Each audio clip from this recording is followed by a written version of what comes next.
Hello friends, एक बार फिर मेरे चैनल पे मैं आप लोगों का आदर के साथ स्वागत करती हूँ और आशा करती हूँ कि ये वीडियो भी आप लोगों को पसंद आएगा। 8 मार्च अंतर्राष्ट्रीय महिला दिवस बहुत अच्छा लगता है सुनने में और हर किसी को ये नाम लेते ही पता चल जाता है कि ये महिलाओं का स्पेशल दिन है। जगह जगह सेलिब्रेशन होते हैं अपने अपने तरीकों को अपना के।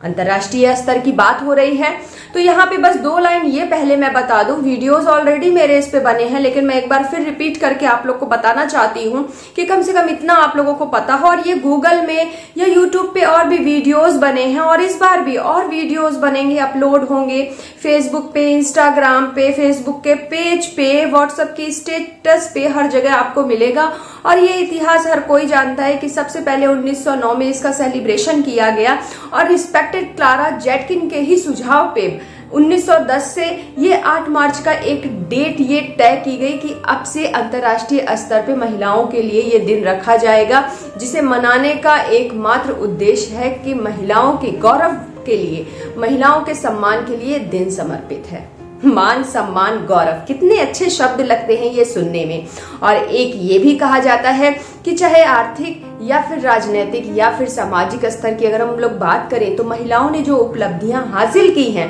उसके सम्मान के लिए ये दिन समर्पित है, स्पेशली फॉर द वुमेन। बहुत अच्छी बात है, सुनने में अच्छा भी लगता है। लेकिन अब थोड़ा इन चीजों से हम लोग थोड़ा प्रैक्टिकल होके जो हम लोग रियल लाइफ में देखते हैं, इस बात को मैं नकार नहीं सकती हूँ, ना आप नकार सकते हैं कि जो स्थितियां महिलाओं की पहले के टाइम में थी आज के 21वीं सदी में और ये जो हम लोग 2021 में रह रहे हैं, काफी कुछ महिलाएं आगे आ चुकी हैं। लेकिन सोचने की ये बात है, अगर मैं प्रैक्टिकली चीजों को जब भी देखूं या आप एक नजरिया ये रख के जरा देखिए कि ठीक है 8 मार्च ठीक है, ये सेलिब्रेशन भी अच्छी बात है, कोई दिक्कत नहीं, महिलाओं के मान सम्मान के लिए बहुत अच्छी बात है। गवर्नमेंट की तरफ से बहुत सारी समितियों का गठन किया जाता है, महिलाओं के विकास के लिए आज भी कार्य हो ही रहे हैं। इसमें मैं कहीं भी इस बात को हम लोग नकार नहीं सकते, सब चीजें अपनी जगह सही हैं। लेकिन गवर्नमेंट ने जो किया वो किया। दूसरी चीज, संविधान में भी काफी सारे रूल्स और रेगुलेशन बनाए हुए हैं, चाहे वो बाल विवाह को लेके हो गया या वो जेंडर के जो डिस्क्रिमिनेशन हम लोग करते हैं उसके लिए हो गया, जेंडर के लिए जो भेदभाव करते हैं उसके लिए हो गया। तो संविधान में तो बहुत सारे कानून लिखे हुए हैं। लेकिन जब हम सामाजिकता पे आते हैं, जो परिवेश हमारा आज भी है, जो माहौल हमारा है, तो कभी कभी लगता है कि, और जहाँ ग्रामीण क्षेत्रों की हम लोग बात करें तो बहुत सी चीजों से लोग अवेयर नहीं हैं। तो थोड़ा सा जो गवर्नमेंट ने किया उसको मैं साइड में रखूंगी और रियल लाइफ की आज इस वीडियो में मैं बात करूंगी कि आप इस वीडियो को जहां से भी देख रहे हैं, चाहे आप किसी अपार्टमेंट में रहते हो, कोई भी रेजिडेंसी वो हो, शहर हो या गांव का क्षेत्र हो, गांव की तो दशा आज भी बहुत खराब है क्योंकि आगे मैं बात करूंगी इसके ऊपर। लेकिन अगर आप लोग इस तरह से देखेंगे, चाहे वो आप अपनी छत से देखिए या अपनी बालकनी से देखिए, आप जहां भी जिस एरिया में रहते हैं, गांव, शहर, देश, विदेश, वहां एक बार खड़े होके अपने छत पे जरूर इस बात को नजर घुमा के देखिए और जरा मुझे ये जरूर बताइए कि बात हो रही है आज वुमेन एम्पावरमेंट की, महिला सशक्तिकरण को लेके काफी कुछ किया जा रहा है, लेकिन आज भी क्या महिलाएं आत्मनिर्भर बन पाई हैं? बिल्कुल नहीं। रिश्तों को आगे बढ़ाने के लिए सिर्फ और सिर्फ, अगर यहाँ पे थोड़ी सी, यहाँ पे मैं ये बात बोलना चाहूंगी कि सब कुछ ठीक है, महिलाओं ने अचीव बहुत कुछ किया और कर भी रही हैं, जमीन से लेके आसमान तक, चाहे साइंस की बात हो, टेक्नोलॉजी की बात हो, कंप्यूटर की बात हो, हर चीज में महिलाएं आगे हैं। चाहे वो राजनीतिक में भी, धीरे धीरे राजनीति में भी आ रही हैं, बाकी प्लेन वगैरह भी उड़ा रही हैं, हर, मतलब कह सकती हूँ एक कम शब्दों का प्रयोग करते हुए कि हर फील्ड में आप महिलाओं को देख पा रहे हो। लेकिन आज भी आत्मनिर्भरता की जब बात आती है तो आपके घर में एक बहुत एक कड़वी सच्चाई है कि आप नजर घुमा के, जो मैंने बोला कि देखिए और पता करिए कि कितनी आप लोगों को टीचर दिखती हैं, कितनी आप लोगों को पायलट दिखती हैं, कितनी आप लोग को साइंटिस्ट नजर आती हैं आप लोगों के सिटी से शहर एरिया में। तो बहुत परसेंटेज का जो रेशियो है वो बहुत कम आपको दिखेगा in the comparison of men's. हमेशा से कहा जाता है पुरुष प्रधान देश है, ठीक है, आज चीजें बदल गई हैं, लेकिन अभी भी एक बिगेस्ट चेंज की जरूरत, मुझे ऐसा लगता है वो बिगेस्ट चेंज तभी होगा जब लोगों का माइंड सेट जो बना हुआ है, जो मेंटेलिटी है कि बेटी होते ही, बेटी होने के बाद ही लोगों का मन बैठ जाता है कि बेटियां बोझ हैं, फिर उनकी शादी करनी होगी। और कम से कम बेटियां जब 10 साल की हो जाती हैं या 15 साल की होती हैं, तभी से वो मन में, माँ और पिता के मन में ये डर आ जाता है कि हाँ, हमें अभी से बचा के रखना होगा उसके दहेज में कुछ ना कुछ देने के लिए। हालांकि रूल्स रेगुलेशन, मैंने कहा कि कानून बहुत बने हैं, लेकिन अभी भी सब कुछ अगर आप प्रैक्टिकली रियल लाइफ में देखिएगा ना, तो बहुत कुछ अभी भी वैसा की वैसा ही है। वो सिर्फ इसलिए क्योंकि गवर्नमेंट अपना एक स्टेप आगे उठा के करेगी क्या, जब हम आप अपनी सोच को और एक लेवल ऊपर कम से कम नहीं लेके जाएंगे। तो आज भी आप देखेंगे कि वुमेन्स खुद चाहती हैं कि पहले उनको बेटे हो जाए, या सम टाइम अगर बेटी पहली हो गई तो दूसरी बेटा हो जाए, या फिर 2 बेटियों के बाद अगर तीसरी भी बेटी हो जाती है तो ये लगता है कि दुख का सबसे बड़ा कारण है। वो सिर्फ इसलिए क्योंकि ये सबसे बड़ा इसी चेंज की मैं बात कर रही हूँ कि जिस दिन माता पिता हर कोई हमारे घर में, हमारे समाज में, जो हमारी सोसाइटी है, आसपास के लोग जिस दिन अपना माइंडसेट चेंज कर ले और ये सोच लें कि बेटी हुई, इन्हें भी बेटों की तरह आत्मनिर्भर बनाना है, सेल्फ डिपेंडेंट बनाना है, ये जो शादी जैसा ख्याल है वो हम अपने मन में निकाल दें कि हम अपनी खुद की बेटी को सेल्फ डिपेंडेंट बनाएंगे। जहां शादी की हम लोग बात करते हैं, जो सिंदूर हम लोग एक चुटकी सिंदूर से हमारा रिश्ता इतना गहरा बन जाता है, लेकिन आप बताइए हर घर में ये जो 5 रुपए के पैकेट में, 10 रुपए के पैकेट में ये जो सिंदूर मिलता है, मुझे नहीं लगता कि आर्थिक स्थिति ऐसी है महिलाओं की, जो आर्थिक रूप में उपलब्धियां की बात की गई हैं, आप रियल में देखेंगे तो वो सिंदूर खरीदने भर का किसी के भी पास, अगर वो चाहती है कुछ लेना, चाहे वो कुछ भी, एज ए एग्जाम्पल मैं सिंदूर की ही अगर बात करूं, तो वो नहीं ले सकती हैं, क्योंकि वो निर्भर रहती हैं दूसरे पे कि हाँ हमें ये चाहिए। और गांव के क्षेत्रों में और बहुत जगह आप लोग रूरल एरियाज में और बहुत जगह अगर अंतर्राष्ट्रीयता की हम लोग बात कर रहे हैं, आप लोग देखेंगे तो बहुत छोटी छोटी सामान जो एक शादी के बाद भी एक औरत की जरूरत है कि हाँ, माथे पे एक बिंदी होना चाहिए, मांग में सिंदूर होना चाहिए, कान में एक छोटी सी बाली या कुछ होना चाहिए, नाक में जरूर कुछ होना चाहिए, गले में कुछ होना चाहिए, हाथ में चूड़ी या एक कंगन होना चाहिए। तो सिर्फ वो अपने श्रृंगार के सामान के लिए ही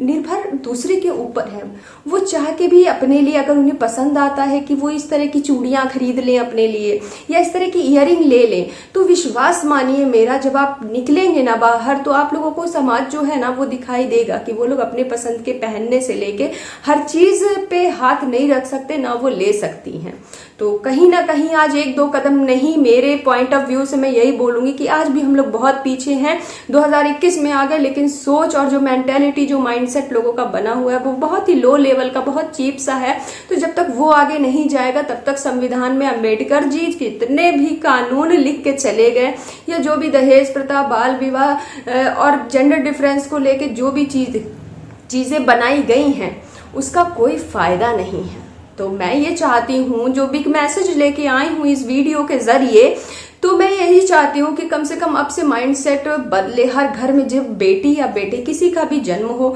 दोनों की परवरिश, पालन पोषण,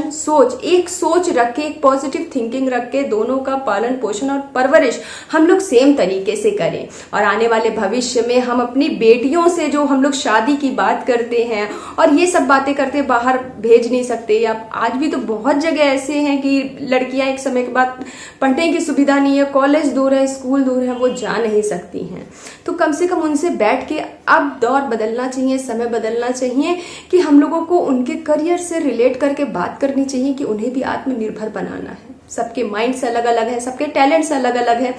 चाहे पढ़ाई लिखाई, सिलाई बुनाई, हर चीज, हर फील्ड की मैं बात कर रही हूँ। अगर लड़कियों का पढ़ने में मन है तो पढ़ाई को लेके भी वो आगे जा सकती हैं। और अगर घर की बात अगर है, बहुत सी वुमेन्स ऐसी हैं जिन्हें घर का कुकिंग करना भी अच्छा लगता है, या फिर सिलाई है, मैंने अक्सर वीडियो में बोला है। तो हर चीज को मैं यही बोलूंगी कि जो आपकी बेटी में जो कला है, उस कला को उसका एक बिग सपोर्ट सिस्टम में के रूप में आप लोग कन्वर्ट करिए, चेंज करिए और अपने माइंड को चेंज करिए। जिस दिन ये चेंज हो गया ना, तो बेटियां अपने पे निर्भर हो जाएंगी और इस सोसाइटी और इस समाज में शायद तब हम लोग बोल पाएंगे कि हाँ, आज जो महिलाएं हैं वो आर्थिक स्तर पे भी और राजनीतिक स्तर पे और स्पेशली सामाजिक स्तर पे भी उन लोगों ने उपलब्धियां हासिल कर ली। जब वो सड़क से निकलेंगे, जैसा कि मैंने कहा कि आप जहां भी रह रहे हो ना, वहां खड़े होके, सही बात है, आप लोग गांव में देखिए ना, अगर एक छोटे से गांव की बात करूं तो आप अध्यापक के रूप में आप लोग लोग को एक दो शायद मिल जाए, लेकिन जब महिलाओं की बात आएगी तो आपको एक टीचर अगर दिक्कत से 2-3 गांव में 1 या 2 टीचर आप लोग को मुश्किल से मिलेगी। साइंस और टेक्नोलॉजी इतनी आगे जा रही है, कितनी रिक्वायरमेंट है उन चीज़ों की, साइंस की आज हमें आपको, लेकिन आप खुद देखिए अपने चारों तरफ नज़र घुमा के कि कितनी महिला साइंटिस्ट आपके अगल बगल में या कहीं भी दूर तक आपके रिलेशन में, आपके रिलेटिव्स में क्या कोई है? तो कहीं कहीं तो लड़कियां हैं उस काबिल, लेकिन उनकी ग्रोथ नहीं हो पा रही क्योंकि उनके साथ एक बिग सपोर्टर, एक मेंटोर, एक अच्छा और उस तरह का एनवायरनमेंट और सपोर्ट उन्हें नहीं मिल पा रहा है। तो इस वीडियो के जरिए ये बिग मैसेज मैं लेके आई हूँ कि 8 मार्च का सेलिब्रेशन असल रूप में तब होगा जब हम अपनी सोसाइटी में ही, गवर्नमेंट को अपना काम करने दीजिए, लेकिन हमें अपनी सोच को चेंज करना है अपने बच्चों को लेके। वीडियो का एंड करूंगी एक बहुत खूबसूरत सी मोटिवेशन, एक कहानी है जो बताते हुए जब मैं पढ़ रही थी तो भी मुझे तकलीफ ही हो रही थी। ये कहानी है, आप बहुत एक फेमस सेलिब्रिटी हैं, आप जानते हैं उनको, और जो अभी पॉलिटिशियन भी हैं और minister of textile, the respected Smriti Irani. ये उन्हीं की जबानी मैंने सुना, कहा जाता है कि सालों पुरानी बात है, पंजाब की एक महिला थी और उस समय स्मृति ईरानी को परिचय कराना था उन महिला का स्टेज पे, और जब उन्होंने उस महिला से पूछा कि आपका परिचय देते समय मैं स्टेज पे क्या मुझे बोलना है, आप मुझे बता दो, तो वो महिला कहती है आप मेरा परिचय आप कराइएगा तो ये जरूर बोलिएगा कि मैं एक ऐसी महिला हूँ जिसने अपनी ही बेटी को मारने की कोशिश की, लेकिन मैं उसमें सफल नहीं हो पाई। इतनी कष्टदायक ये सुन के ऐसा लगता है कि मन बैठ जाता है। आगे सुनते जाइए, बहुत छोटी सी ही कहानी है। तो वहां पे स्मृति ईरानी आज भी उस स्टोरी से काफी मोटिवेटेड है और आप लोग भी इंस्पायर होंगे जरूर कि देखिए समाज का सिचुएशन कैसा, उपलब्धियों की हम लोग बात कर रहे हैं, सिचुएशन कहाँ है। वो महिला पंजाब की थी, उसकी ऑलरेडी 2 बेटियां थी और जैसे ही उसको तीसरी बेटी हुई तो उसे हॉस्पिटल में ही अकेले छोड़ दिया गया और हॉस्पिटल में ही ये कहा गया, जब उसका सगा भाई उससे मिलने आया तो उसने ये बात बोली कि जीजा ने कहा है कि जो तीसरी बेटी है अगर इसका मामला रफा दफा करके जाती हो तो 2 बेटियों को लेके तुम घर वापस आ सकती हो। महिला को बहुत अफसोस हुआ और लेकिन उसने सोचा कि चलो देखते हैं क्या कर सकते हैं, और ये भी कहा गया कि बेटी को मारना ऐसे कि पुलिस को पता ना चले। बहुत अच्छी बात है। उसके बाद वो महिला अपनी बेटी को लेके घर जाती है 2-3 दिन के बाद, और जब वो जाती है तो ठंड का मौसम रहता है, दरवाजे के पास खुद बैठी रहती है और एक खाट पे अपनी बेटी को बिना कपड़े के, जो कपड़ा सिर्फ 3 दिन की बच्ची होती है, और वो कपड़ा निकाल के उसे ठंडी में पूरी रात सुला देती है। उसे ये लगता है, इस भ्रम में वो रहती है कि शायद ठंडी लगे तो वो सुबह तक तो जिंदा नहीं बचेगी, लेकिन सुबह होते होते उसकी माँ तो सो जाती है और जब नींद खुलने पे वो बेटी के पास जाती है, उसे लगता है कि नहीं अब तो ठीक है, अब बारी है सबको बताने की, अब चाहे पुलिस आएगी, जो भी आगे देखा जाएगा। जब वो अपनी बेटी के पास जाती है ना तो वो देखती है कि उसकी बेटी पूरी नीली पड़ी होती है, लेकिन सांसें चल रही होती है, वो जिंदा होती है। और उस दिन उस महिला ने तुरंत ये तय किया कि अगर मेरी बेटी पूरी रात मौत से लड़ सकती है तो मैं क्यों नहीं अपने परिवार से लड़ सकती। तो इस तरह की जागरूकता हर महिला में चाहिए, सेल्फ डिसीजन। जब तक महिलाओं को बहुत सारे ऐसे परिवार में ये जो परिवेश है सामाजिक ऐसे आता है कि महिलाएं अपने से अपने लाइफ का डिसीजन एक राइट वे में, सही होते हुए भी,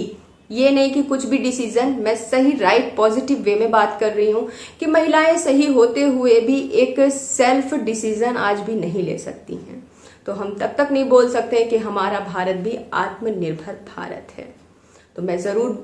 ये वीडियो बनाने का एक बार फिर आप लोग को मोटिव बता दूं। मोटिव सिर्फ इतना है कि मुझे ऐसा लगता है कि आज के डेट में एक बिग चेंज की जरूरत है, और महिलाएं खुद भी अगर बेटी होती है, आज भी बहुत जगह माइंडसेट चेंज है, लेकिन बहुत जगह ऐसा ही है कि बेटी होने पे माँ खुद रोने लगती है कि अरे मुझे तो बेटी हो गई। कुछ तो 50% ये रीजन होता है कि परिवार खुश नहीं है, और 50% रीजन ये होता है कि बेटी है, शादी करनी होगी, दहेज कहाँ से लाएंगे, खर्चा बढ़ जाएगा। तो ये सारी सोच बदल के अपनी बेटियों को एक अच्छी परवरिश दीजिए, एक अच्छा माहौल दीजिए और एक बिग सपोर्टर के रूप में खड़े होइए, और शायद तब हम अपने छत से जब देखेंगे तो हर गली में कहीं ना कहीं जरूर एक घर से एक साइंटिस्ट, हर एक घर से एक पायलट, एक टीचर, कुछ ना कुछ लड़कियां जरूर निकलेगी। तब हम प्राउडली कह पाएंगे कि हाँ, आज ये स्टोरी सुनाने में अच्छा लग रहा है कि 8 मार्च अंतर्राष्ट्रीय महिला दिवस के रूप में हम लोग सेलिब्रेट करते हैं और वुमेन सेल्फ डिपेंडेंट हो चुकी हैं अभी। चाहे आर्थिक की बात हो, राजनीतिक की बात हो, कोई भी सामाजिक स्तर की हम लोग बात करें,